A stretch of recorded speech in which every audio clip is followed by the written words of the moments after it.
Hello friends, इस video में मैं चर्चा कर रहा हूँ मार्क्सन फार्मा के क्वार्टरली रिजल्ट्स के बारे में, बायबैक के अपडेट के बारे में, जो इन्वेस्टर प्रेजेंटेशन है उसके बारे में।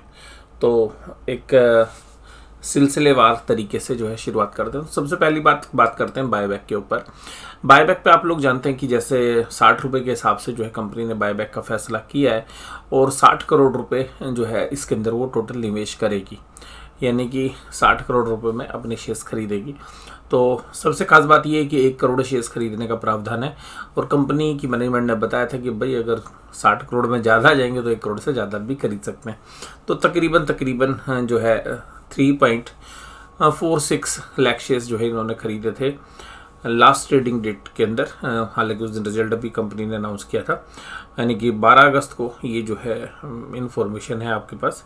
तो ये जो शेयर्स खरीदे गए थे और उसके बाद जो है बीएससी में खरीदे गए थे तकरीबन 30,000 शेयर्स। तो 3.76 और 77 ही हो गया, 3.77 लाख जो है शेयर्स इन्होंने खरीदे और टोटली 24,78,000 शेयर्स ये खरीद चुके हैं। तो इसका मतलब है लगभग 25% का जो है बायबैक, यानी कि जो 60 करोड़ में से तकरीबन 25% जो है, यानी कि 1 करोड़ में से तकरीबन 25 लाख शेयर्स ये खरीद चुके हैं। तो ये तो कंपनी की मैनेजमेंट है। अभी देखिएगा, अभी इनको 75 लाख से भी ज़्यादा भी और शेयर्स खरीदने हैं। तो इसका मतलब बाइंग मोमेंटम में रहने वाला है शेयर्स के अंदर। अब बात करें रिजल्ट की, तो रिजल्ट में जो अच्छा फैक्टर हमें देखने के लिए मिला वो बड़ा पॉजिटिव सरप्राइज मिला कि रेवेन्यूज के अंदर अच्छी ग्रोथ देखने के लिए मिली। हालांकि पिछले क्वार्टर में, जो पिछले साल सेम क्वार्टर में, हालांकि 2021 की बात है तो कोविड की सेकेंड वेव का भी असर था, उसके बावजूद भी एक अच्छा बेस था वहाँ पे भी। उसके बाद अच्छी सेल इन्होंने की है। और इवन जो पिछला क्वार्टर था, जो अभी हमारा मार्च क्वार्टर था 4180, वहाँ से भी आपने ज़्यादा सेल की है। हालांकि पिछले साल से अगर हम कंपेयर करें तो 35% के आसपास से भी ज़्यादा की जो है ग्रोथ इन्होंने दिखाई है। तो ये हमें लगता है कि ठीक है, रेवेन्यू ग्रोथ है। लेकिन ये जो मटेरियल के खर्चे है, ये अगर आप इन 4 पॉइंट को जोड़ें, cost of material consume, purchase of stock in trade, changes in inventories, और ये ऊपर की 3 चीज़ों को जोड़ें और यहाँ पर इन 3 चीज़ों को जोड़ें तो मटेरियल की खर्चा स्लाइटली हायर साइड में, रॉ मटेरियल की कॉस्ट थोड़ी सी बढ़ी हुई थी। इसके अलावा जो मेजर खर्चा आया है वो फ्रेट वगैरह की कॉस्ट, फ्यूल की कॉस्ट जो है वो इंक्रीज़ हुई है और 29 करोड़ के आसपास का जो है यहाँ पे खर्चा बढ़ा है। अगर ये खर्चे नहीं बढ़े होते तो बहुत सुपर डुपर जो है आपको प्रॉफिट देखने के लिए मिलते हैं। हालांकि पिछले साल के 62 करोड़ के प्रॉफिट के सामने इन्होंने 60 करोड़ के प्रॉफिट जनरेट किए। प्रॉफिट ओके है, लेकिन ये जो 29 करोड़ अदर एक्सपेंसेस में लग गए, ये इन्फ्लेशनरी प्रेशर देखने के लिए मिला है। हमें आगे चल के लगता है कि इसमें से कुछ ईज आउट हो जाएगा तो तकरीबन 10-1 करोड़ रुपये और बढ़ जाएंगे। अगर हम ईपीएस की बात करें तो पिछले साल सेम क्वार्टर 1.51 थी, इस बार 1.46 है। तो यहाँ से भी कंफर्टेबल है। अगर हम बात करें तो पिछले 2-3 क्वार्टर्स में जो है ईपीएस घटती जा रही थी, तो अभी पिछले क्वार्टर के सामने अगर हम देखें तो ईपीएस जो है डबल से भी ज़्यादा हो गई है। तो यानी कि 100% से ज़्यादा की ग्रोथ है अगर पिछले क्वार्टर से कंपेयर करें तो। बट हमें अभी जो है सीजनल बिजनेस के हिसाब से पिछले साल से कंपेयर करना है, तो उसके आसपास जो है पहुँच गए हैं। और यहाँ पर जो कंपनी की मैनेजमेंट है उसका क्या मानना है वो देखिएगा। आपको बोल रहे हैं कि भाई ग्रोथ जो है सभी रीजन्स में वो एंटिसिपेट कर रहे हैं। इसके अलावा जो प्राइवेट लेवल्स है, यानी कि जो दूसरों की दवाइयाँ बनाते हैं, वो भी आप लोग जानते हैं मार्क्सन दूसरों की दवाइयाँ बनाती हैं। ओवर द काउंटर ड्रग्स हैं, यानी कि ओटीसी जो प्रिस्क्रिप्शन ड्रग्स हैं उनको बेचती है रिटेल चेन्स के थ्रू। इसके अलावा जो कंपनी है वो सॉफ्ट जेल के अंदर जो है काफ़ी मेहनत कर रही है और सॉफ्ट जेल में एक अच्छी खासी जो है मार्जिन्स भी ज़्यादा है और उसमें एंट्री बैरियर्स भी हैं। तो वहाँ पर भी कंपनी का एक ग्रोथ वाला जो है मोमेंटम देखने के लिए मिलेगा। यूएसए बिजनेस इतना अच्छा नहीं करता वो नज़र आया, बट यूके के बिजनेस ने, यानी कि जो यूनाइटेड किंगडम का बिजनेस है, वो काफ़ी अच्छा जो है यहाँ पे देखने के लिए मिला। अभी भी कंपनी की वैल्यूएशन में 339 करोड़ के आसपास का जो है कैश पड़ा हुआ है और ये जो है स्ट्रेंथ दे रहा है। और कंपनी की मैनेजमेंट ने ग्रोथ के बारे में क्या बात की है वो तो मैं भी आपको आगे की स्लाइड्स में बताऊंगा ही। तो रेवेन्यू में देखिएगा 24% की ग्रोथ जो है देखने के लिए मिली। मैंने अभी गलती से आपको 35% बोला था, रेवेन्यू ग्रोथ 24% की है। टॉप लाइन देखिएगा, टॉप लाइन में ऑपरेटिंग रेवेन्यूज बढ़ गए 24%। अब प्रेशर कहाँ से आ रहा है? यूएस के बिजनेस से प्रेशर आ रहा है, और जो सेलिंग प्राइस है वो जेनरिक ड्रग्स के लिए थोड़ा सा चैलेंजिंग है। हालांकि इनकी कॉस्ट ऑफ मैन्युफैक्चरिंग काफ़ी कम है, तो इसलिए ज़्यादा फर्क पड़ा नहीं। और 94% रेवेन्यूज फ्रॉम रेगुलेटेड मार्केट, यानी कि जो रेगुलेटेड मार्केट है यूएस से है, ऑस्ट्रेलिया, कनाडा और यूरोप, वहाँ से 94% बिजनेस लेते हैं। और अभी जो कंपनी मज़ेदार जो चीज़ कह रही है कि वो बता रही है कि 200 करोड़ रुपए मैन्युफैक्चरिंग कैपेसिटी के अंदर ये पैसा खर्च करने जा रहे हैं। और मतलब ये आप ये समझिएगा कि ये पैसा कहाँ पे लगेगा। तो हमें उम्मीद है कि जो एपीआई बिजनेस में बैकवर्ड इंटीग्रेशन जो है कंपनी कर रही है, यानी कि जो रॉ मटेरियल है उसको कैप्टिव कंजम्पशन में, यानी कि खुद ही अपने यूज़ में जो दवाइयों को बनाती हैं उनके जो मॉलिक्यूल्स हैं उनके लिए जो है कोशिश कर रही है। और यहाँ पे जो हमें एक्सपेंशन जो लग रहा है वो एपीआई बिजनेस के अंदर होगा। और इसके अलावा जो मैन्युफैक्चरिंग फैसिलिटीज़ हैं जहाँ पर अभी बना रहे हैं, तो यहाँ पर जो ऑप्शंस की जो चॉइस रखी गई है उन्होंने न्यू रखी है कि कहीं नई मैन्युफैक्चरिंग फैसिलिटीज़ भी आपको आने वाले समय में मिल सकती है। और बायबैक जो है 60 करोड़ का कंटिन्यू, मैंने आपको बताया भी। प्रॉफिटेबिलिटी की अगर बात करें तो ग्रोस मार्जिन जो है 50% के आसपास है। इसी तरीके से ईबीटा जो है वो थोड़ा सा घट गया 5.8।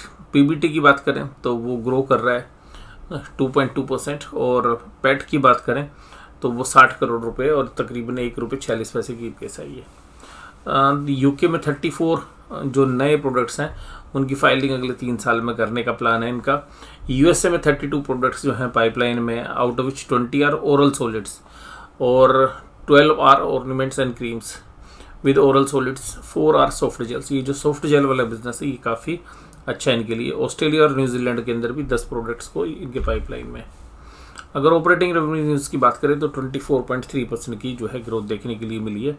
और अगर नेट प्रॉफिट की बात करें तो वहाँ पे डी ग्रोथ है, लेकिन 1.46 की ईपीएस इन्होंने जनरेट किया। अगर सिमिलर ईपीएस भी अब आती है आने वाले क्वार्टर्स के अंदर, तो हम उम्मीद कर रहे हैं कि 6 रुपये के आसपास की इनकी ईपीएस आएगी, 6 या 7 रुपये के आसपास।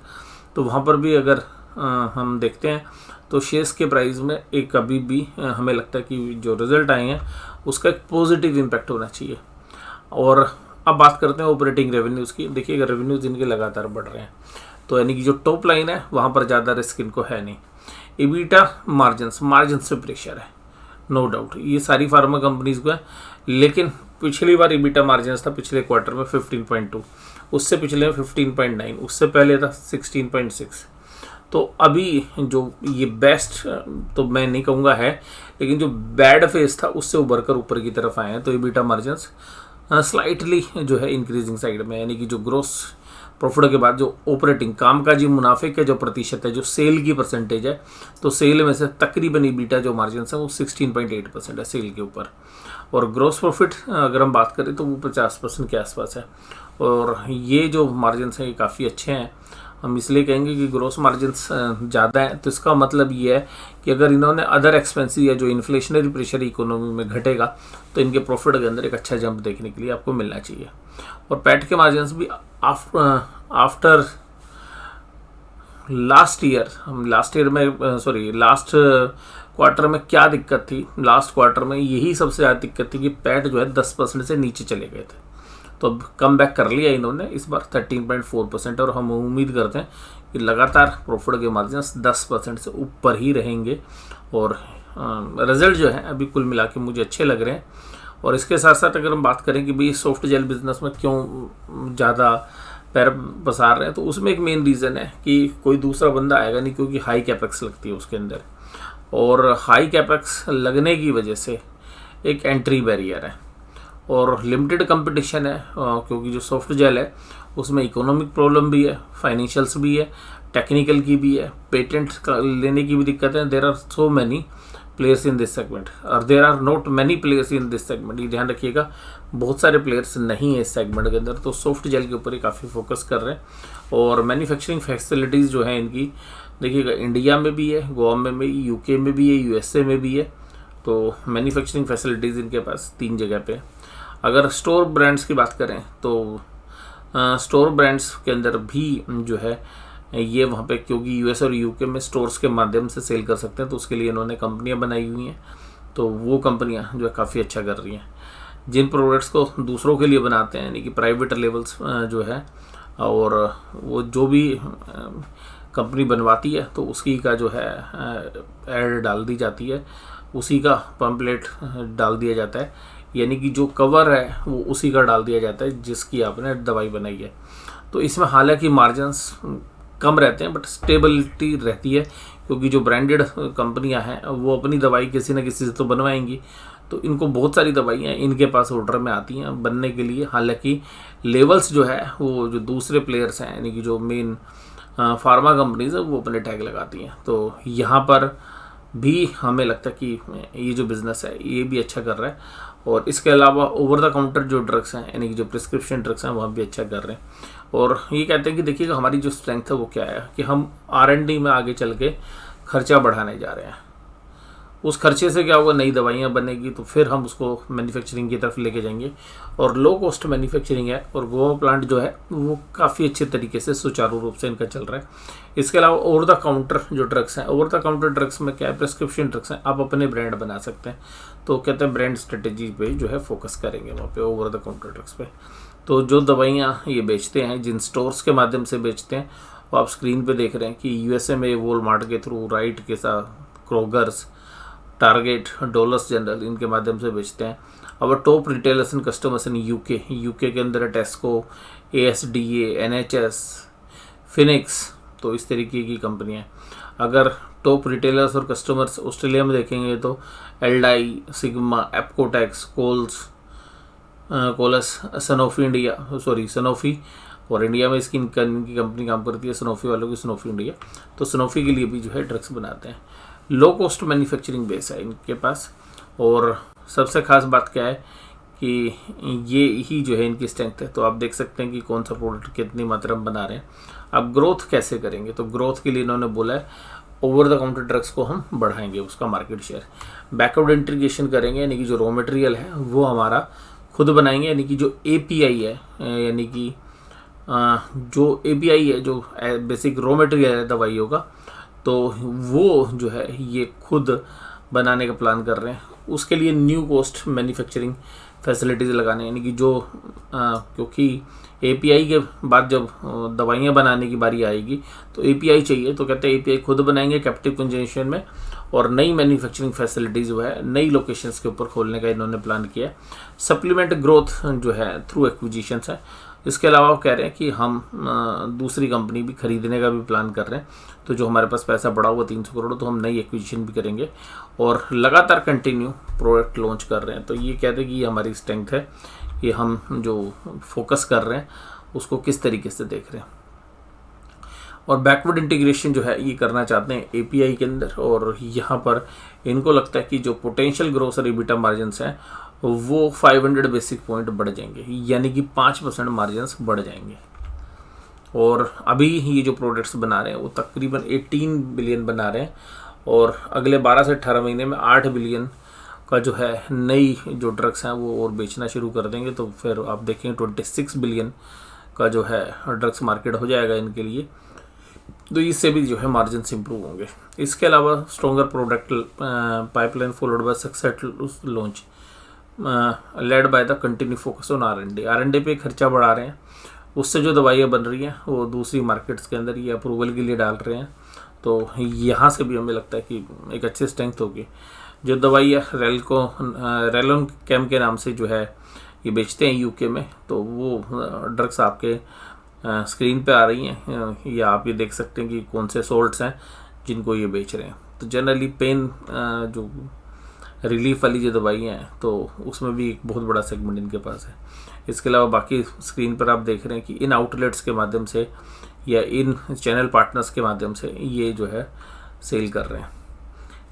और इसके अलावा जो बाकी कंपनियाँ वो इस स्क्रीन पे है, तो आप देखेंगे काफ़ी कंपनियां हैं इनकी, और काफ़ी जानी मानी कंपनियां जिनके माध्यम से ये माल बेच रहे हैं। तो यहाँ पर ये मैं एनालिसिस यहीं पे ख़त्म कर रहा हूँ, और मैं एक ही बात बोलना चाहूँगा, रिज़ल्ट मुझे लगता है कि जो एस्टिमेशंस हैं उसके आसपास आए हैं, और अभी हमें लग रहा है कि मैनेजमेंट का जिस तरीके से फोकस है अगले 1 साल के अंदर ये इस कंपनी को रिवाइव करने का जो है प्लान कर रहे हैं।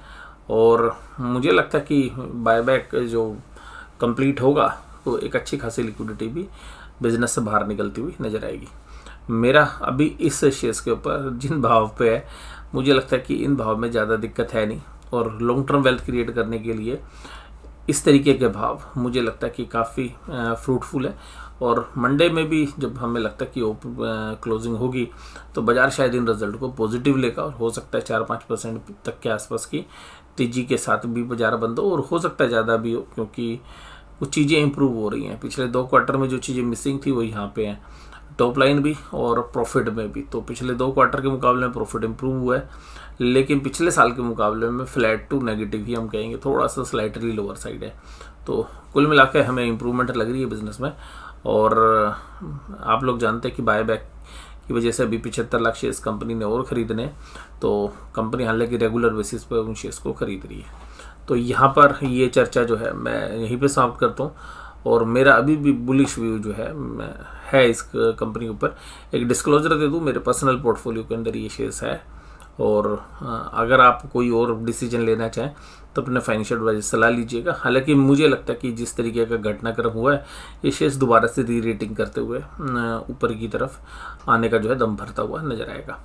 और यहाँ पर मैं ये चर्चा यहीं समाप्त कर रहा हूँ। वीडियो देखने के लिए धन्यवाद। Thank you very much.